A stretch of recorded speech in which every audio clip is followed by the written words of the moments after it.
ကဲကြာစံကြော်နီးလေးသိကျင်တဲ့သူတွေအတွက်ကြာစံဘလို့ကြော်တာလဲဆိုတော့ပြောပြဖို့အတွက်ဈေးသွားဝယ်တာကနေစပြီးတင်ပေးပါရေနော်ဒါကတော့မမေနဲ့တိုင်ငယ်ချင်း2ယောက်မနေ့ပြန်ကြာစံကြော်မယ်ဆိုဒီနေ့လိုဈေးလို့သွားတဲ့လမ်းလေးဖြစ်ပါတယ်ဈေးကိုလေဓာတ်ရိုက်မသွားဘူးတောင်ပေါ်ကျောင်းနေဖုံးကျောင်းတန်းနဲ့ကွက်ပဲပြီးသွားတာအဲ့မှာဈေးသွားပြီးတော့နေခါကျတော့ဒါဈေးကပြန်ရောက်ပါပြီကြာစံနေဝင်လာပါတယ်ကြာစံကတော့စိုးကြာစံတစ်စိတ်ကိုသုံးထားပါတယ်ပေါ့နော်ကြာစံလေးတုတ်ဒါကတော့ပဲပြားက6ခုအတွဲလေးရော6ခုဒါကြောင့်ဥနီရယ်ပန်းကော်ပီရယ်ပန်းပွင့်ရယ်ပန်းကော်ပီလည်းပါပါတယ်ဥနီလေးကိုကျတော့အသေးစိတ်လေးအဲ့လိုမျိုးလေးပုံစံလေးနှိရတယ်3နိုင်လောက်ကြာတဲ့ဥနီလေးဒါလေဒါကပဲပြားလေးကြော်ပါပဲပြားလေးကိုလည်းလို့ပပလေးတီးပြောနေခါကျပဲပြားတီးတာလည်းအရင်ပညာပါပါတယ်ရှင်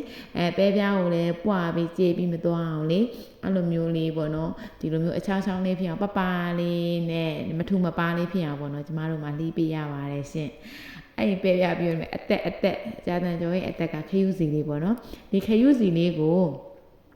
ဘယ်လိုပြောမလဲဆိုတော့ခရူးစီလေးတာတာနဲ့အသက်ကခရူးစီပေါ့နော်ခရူးစီလေးကိုအရင်ထက်စီးသက်ပြီးမှခါကြတစ်ခုချင်းစီထည့်ပါတယ်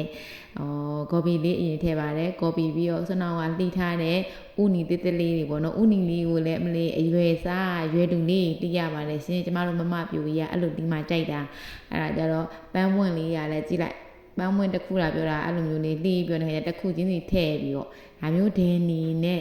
4တဲ့တောင်မှကြော်ရပါတယ်ကျမတို့မနက်9နာရီထိုးကြတာကြော်ပါနေ့လယ်10နာရီခွဲမှပြီးပါတယ်ဒန်နီနဲ့4တဲ့ကြော်ရပါတယ်